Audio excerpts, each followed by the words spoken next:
Do you ever get that feeling like, you're in a real slump? I feel like I'm having a bit of an art block at the moment. I mean, it's been Christmas. I don't know what time it is for you, but it's been Christmas here and you eat too much. But I've got all these new art materials and I just haven't felt like trying them at all. So what I thought today is I'll do something I know and I like doing. I'll set a timer, 5 minutes, I'll do a little time drawing and hopefully that'll spur me on and I'll want to do some more. So who knows, I might end up filling up a whole page. And I'd suggest if you're feeling a bit of an art block or a slump, do something the same. Do something where you're not too precious about it. Set a timer or just fill a page with doodles, anything like that. So anyway, I'm going to give it a go and hopefully you'll have a go with me too. So I've started off here and I'm using these chunky, I don't know, what do you call them, mechanical pencils. Yeah. And you can hold either charcoal in these or thick leads. And I think I'm using here, it's a 6B Is it a lead. clutch pencil, I think they're called, aren't they? Yeah, a clutch pencil. They're really cheap. They're about, I say, a couple of quid each, these, the Mm. handles. But you can also get chalks that go in them. But I hadn't tried it yet. So I thought, since I'm having a bit of a slump, I'll test these out and do some 5-minute drawings. And I started off with that. And I thought I'd use different materials for each of the drawings. So, for someone who is going through a creative slump, you'd never know because you're creating a lovely little drawing there. Oh, I didn't think he was very good. There we go. But a little raccoon, you did know it was a raccoon, didn't you? I did. Actually, I Yeah. thought it was a badger, but Oh. that's because we don't have raccoons over here, so I'm not really familiar with a raccoon.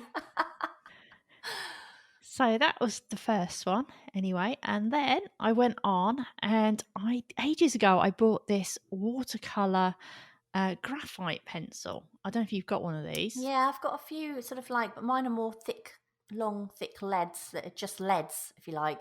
All right. Yeah. I haven't tried those, but I thought I'd try this out. A few people in the group have been using these, so I thought I'd give this a go. I didn't particularly like what I drew here, but again, it was just a little 5-minute thing, just to try and get me drawing, basically. So I started off here just putting down the pencil like I normally would, with a normal pencil. It just seems really weird that you'd then wet it, but it does work okay. It gives quite a soft effect, and I guess it's instead of getting like those, the blending stumps that you use quite often. What do you call Yeah. those? Well, Torchon. torsions. But, that's quite a soft, like subtle effect, isn't it, when you wet them, Yeah, it is. which I quite like.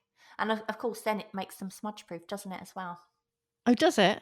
Yeah, All right. once Okay. they're wet. And I got this ages ago. These are rainbow pencils. Have you got any of these? Yeah, I've got the magic pencils, which are rainbow, but they're much thicker, much fatter ones. But Yours exactly the same thing. yours are probably the proper art ones. These are more kiddie type things I've got here. Yeah. But I thought I'd just try drawing this kingfisher, but it was a little bit frustrating because I'm trying to get the blue. I'm trying to get the blue. It's not giving me blue. Half the fun of it, though, isn't it? Yeah, it's quite interesting the effect it gives, isn't it? Definitely. And it works. What have you drawn with yours? I've drawn people with mine. I've just sketched people because I'm not really looking for a colour. I just use them and I like the randomness of the colours. Yeah. Because you can go in dark and light with them as well, can't you? So you can get more tone. This one, I guess, because it's a cheapy one, it didn't give that much depth. No, I suppose you could always add that. And what are you doing here? This is your favourite, chunky markers. Oh, not chunky. Oh, I hate chunky markers. I just can't use them. They're to me, a chunky marker is simply to cross something out. So what are you using here over the top? Well, I just thought it'd be interesting to try working in reverse. So I drew a block of chunky marker black and then worked on it with a white marker. And I don't know if you could tell what I was trying to draw here. Well, at first I thought it was a cow, but now I think it's a gorilla. Yeah, it was a gorilla.